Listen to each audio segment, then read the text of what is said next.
This is MW Penn, and I'm here to give you a quick review of that tricky subject, dividing fractions. When we look at the operation of division using fractions, we see that there are really three different possibilities. Dividing a fraction by a whole number, dividing a whole number by a fraction, and dividing a fraction by a fraction. Each one of these looks a bit different in a model, so we're going to model all three in just a few slides. Remember that a fraction is written in two parts. The denominator, or the bottom number of a fraction, tells us how many equal parts divide the whole. And the numerator simply tells us how many of those equal parts we have. 1/2 tells us that we have one of two equal parts of a unit. 1/3 means that we have one of three equal parts of a unit. And 2/5 tells us we have two of five equal parts of a unit. As the denominator increases, we have more and more equal parts dividing the unit. So the parts become smaller. But the numerator is a simple fellow. He just tells us how many of those parts we have. And we can have more than a unit if units are divided into, say, 4 equal parts, and we have 5 of them. Think of a platter of sandwiches, each sandwich divided into 4 equal parts, but we can take more than 4 parts of the sandwich. Well, then we have 5/4. 4 tells us how many parts divide the whole, and 5 tells us how many of those parts we have. We'll begin dividing a fraction by a whole number. What type of problem is this? Well, say we have half a pizza, and there are 3 of us that want to share it. What part of the whole pizza will we each get? When we look at this on a number line model, we see that we are beginning with only a portion of the whole. We're dividing half of a unit into 3 equal parts. But when we begin with only half a unit, we realize that the parts are going to be even smaller. 1/2 divided into 3 equal parts, which will result in smaller portions of the whole.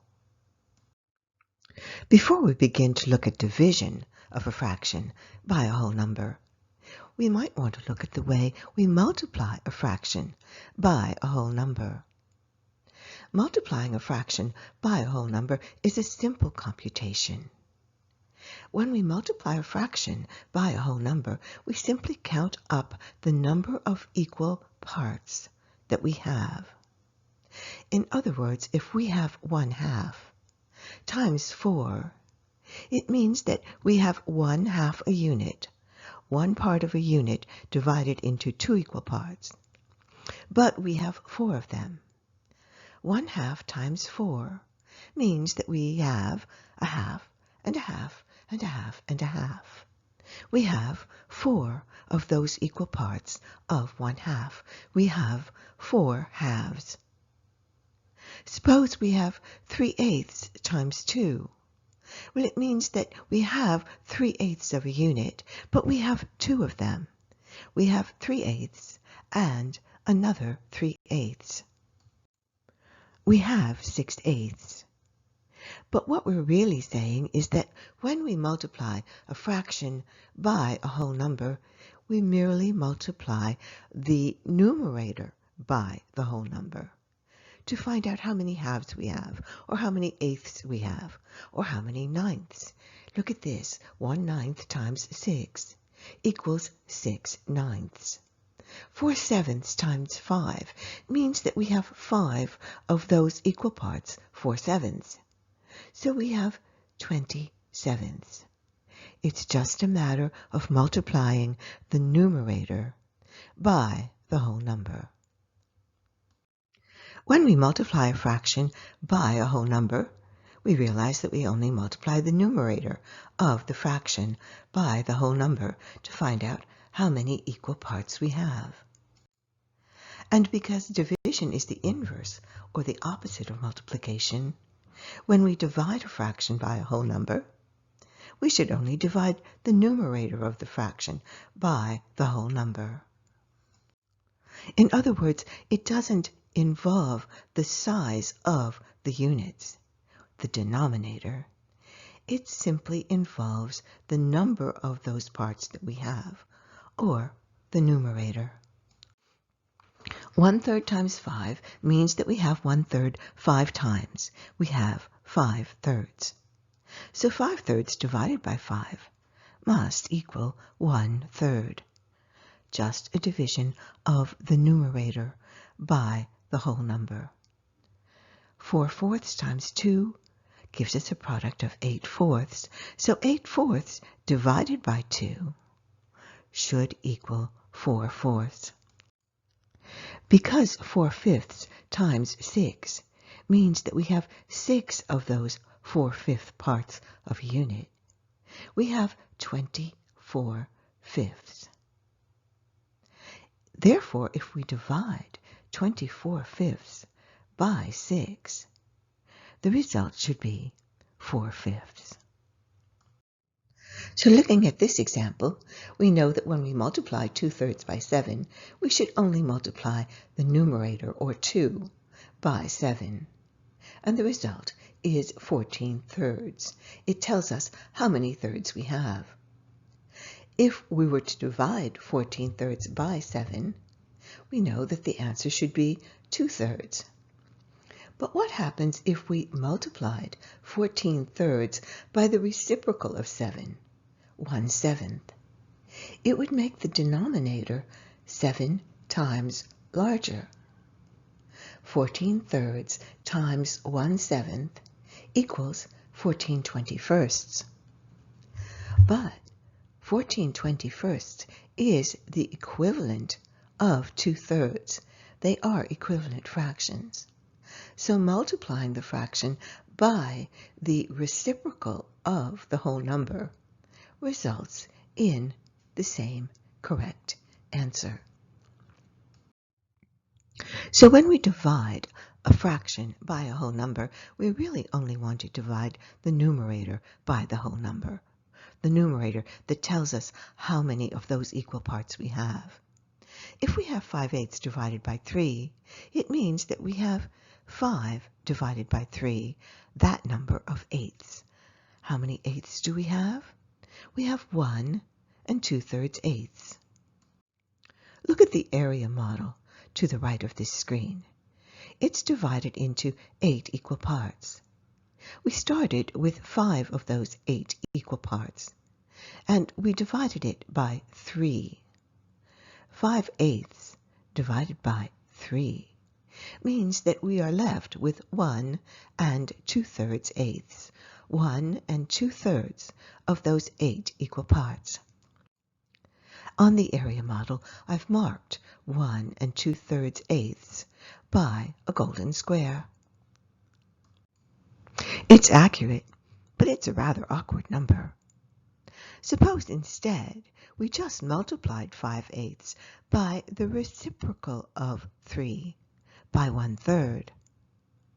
That would have the effect of multiplying 8 by 3, or increasing the size of the denominator by 3. The answer would be 5/24.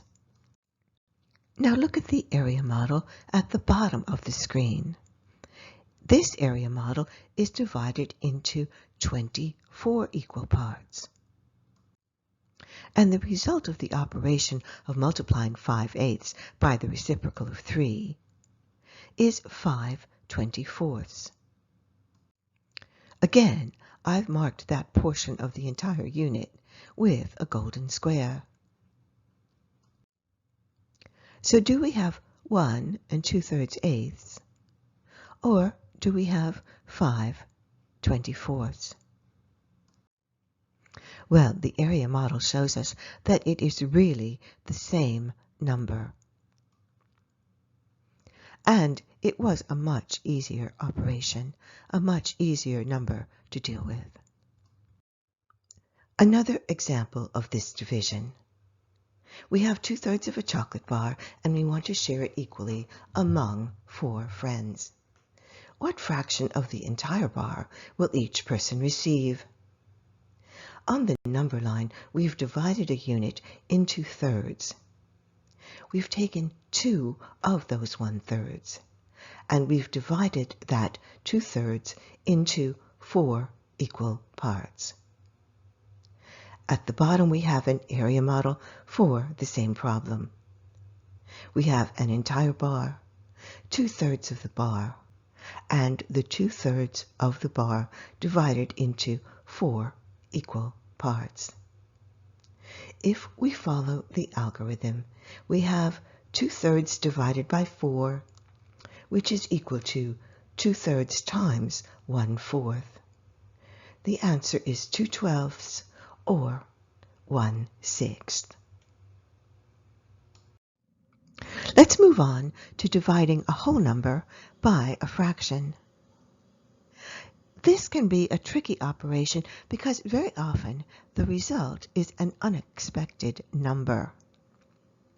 We usually expect that division will result in a smaller number, but look at this. 24 divided by a third equals 72. You have to stop and think about that. Dividing a whole number by a fraction divides units into more but smaller parts. Let's begin with something very simple. Here we have an area model for a cake. We cut it into 2 halves, 2 equal parts. On the number line, we see the same unit divided into 2 equal parts.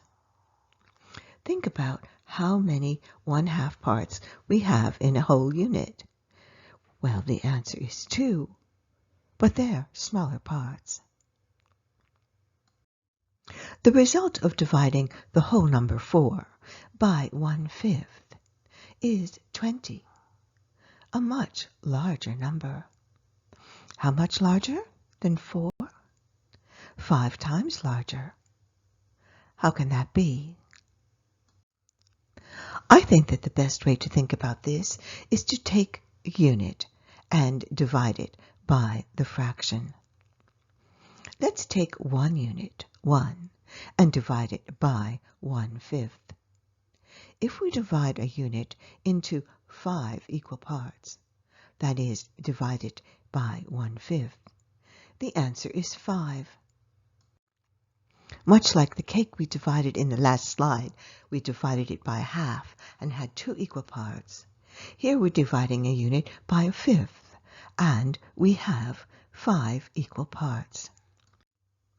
But instead of 1 unit, our problem began with 4 units. So what are 4 units divided by 1/5? If 1 unit divided by 1/5 is 5, 4 units divided by 1/5 is 20. A much larger number of smaller parts. Suppose we wanted to divide 5 by 1/7. Again, it's probably best to begin by looking at an area model for 1 unit divided by 1/7. 1 unit divided by 1/7 will yield 7 equal pieces. But we have 5 of them, so we will have 5 times that number. We will have 35 smaller pieces. 5 divided by 1/7 equals 35. So I think it's quite easy to see when we're dividing a whole number by a unit fraction. The result is the same as multiplying the whole number by the reciprocal of that fraction. 1 divided by 1/5 equals 5. 5 divided by 1/7 equals 35. And 2 divided by 1/8 equals 16. And here at the bottom, we see an area model for this, 2 divided by 1/8. The result is 16 1/8 sized pieces, much smaller pieces than we began with, but there are 16 of those pieces in 2 units. The result is the same as multiplying by the reciprocal of the fraction. In the last several divisions, we were dividing whole numbers by fractions that had 1 for a numerator. That is 1/2, 1/5, 1/7. But what if we had units divided by a larger number of equal parts? Let's look at this example of 1 divided by 2/7. We know that 1 divided by 1/7 equals 7. We've done that division before. But what if we had 1 divided by 2/7? Think about that. 2/7 is twice the size of 1/7. So if 1 divided by 1/7 yields 7 equal parts, how about 1 divided by 2/7? How many equal parts, each the size of 2/7, would fit into 1? Well, 2/7 is twice the size of 1/7. We can see it here on the area model. If it's twice the size of 1/7, then we should only have half the number of parts. 1 divided by 2/7 should only equal 3½ Let's look at that in an equation. 1 divided by 2/7 should equal 1 divided by 1/7, and that quantity divided by 2. In other words, the answer from our previous division, 7, should be divided by 2 to get the correct answer. When we divide 7 by 2, the answer is 3½. And we can see from the area model that that's the exact number of 2/7 that fit into a unit. So if we have 3½ 2/7 in 1 unit, how many 2/7 do we have in 5 units? Well, 5 times that. So let's look at this equation. 5 divided by 2/7 actually equals 5 times 7/2. That is 5 times the reciprocal of 2/7, which equals 35/2 or 17½. That means that there are 17½ 2/7 sized pieces in 5 units. Think about it for a while. It makes a lot of sense. When we began this review of the operation of division involving fractions, we separated it into 3 parts: the division of a fraction by a whole number, the division of a whole number by a fraction, and the division of a fraction by a fraction. We found that in the first 2 instances, the simplest way to perform the operation was to multiply by the reciprocal of the divisor. Now let's move on to the division of a fraction by a fraction and see if that method will work. Let's begin the operation of dividing a fraction by a fraction with a very simple problem. Here we have 1/2 divided by 1/4. We know the denominator tells us how many equal parts divide a unit. So let's divide a unit into 2 equal parts, or halves. Here we see an area model of a unit divided into 1/2. To complete the area model scenario, though, let's divide a unit into 4 equal parts, or fourths. Here we see the same unit divided into 4 equal parts. So we may want to think of this problem of 1/2 divided by 1/4 as how many 1/4 parts do we have in half of the whole unit? We can see from the area model that 2 1/4 pieces will fit into 1/2 of the unit. So 1/2 divided by 1/4 should equal 2. And if we use our method of multiplying by the reciprocal of the divisor, we would multiply 1/2 by 4/1, and the answer would be 2. Before we move on to the last few slides, I'd like to look at something that I find is often confusing. What is the difference between 1/2 divided by 4, a fraction divided by a whole number, versus 1/2 divided by 1/4? Perhaps the best way to address this is to look at the formal definition of division.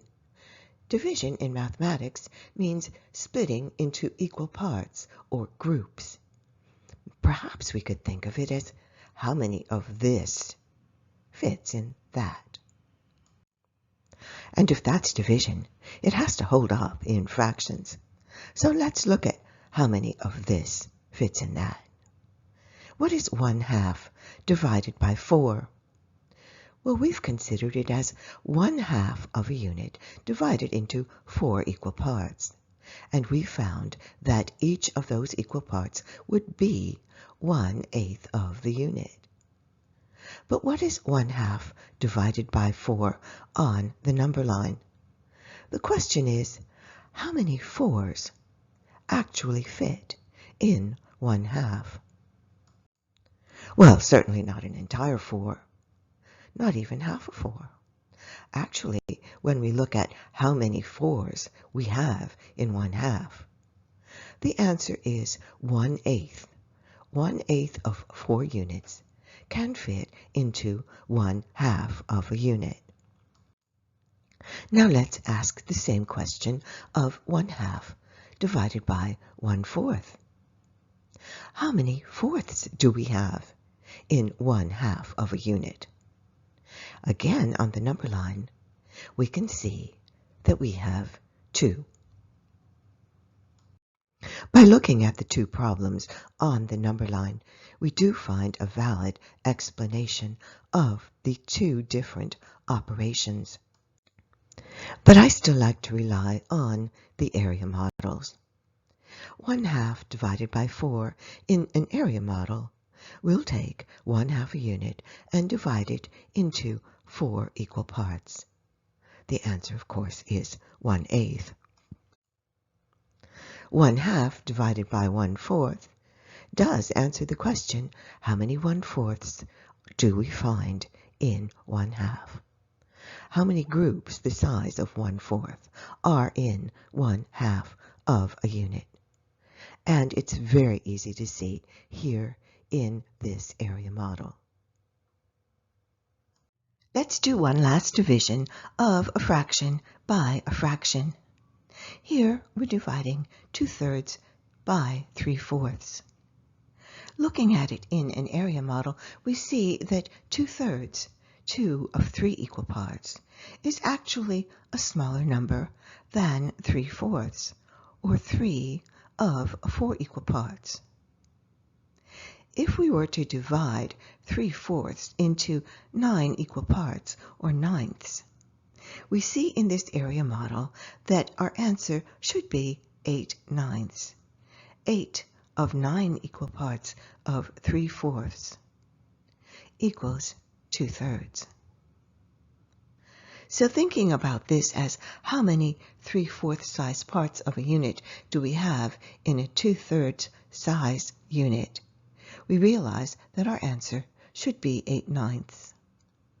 And when we multiply 2/3 by the reciprocal of 3/4, which is 4/3, we do get the answer of 8/9. We can look at this on the number line too and see that this is an answer that we can understand. These are just some examples of dividing a fraction by a fraction. That is, multiplying the fraction by the reciprocal of the divisor. But look at that last one, 1/3 divided by 2/3. The reciprocal of 2/3 would be 3/2. So 1/3 divided by 2/3 would equal 1/3 times 3/2. And the answer would be 1/2. Can you draw this in an area model? This is MW Penn, and I hope you visit me soon on my website at mwpenn.com. And I have to say that the slides of this presentation are courtesy and property of MathWord Press.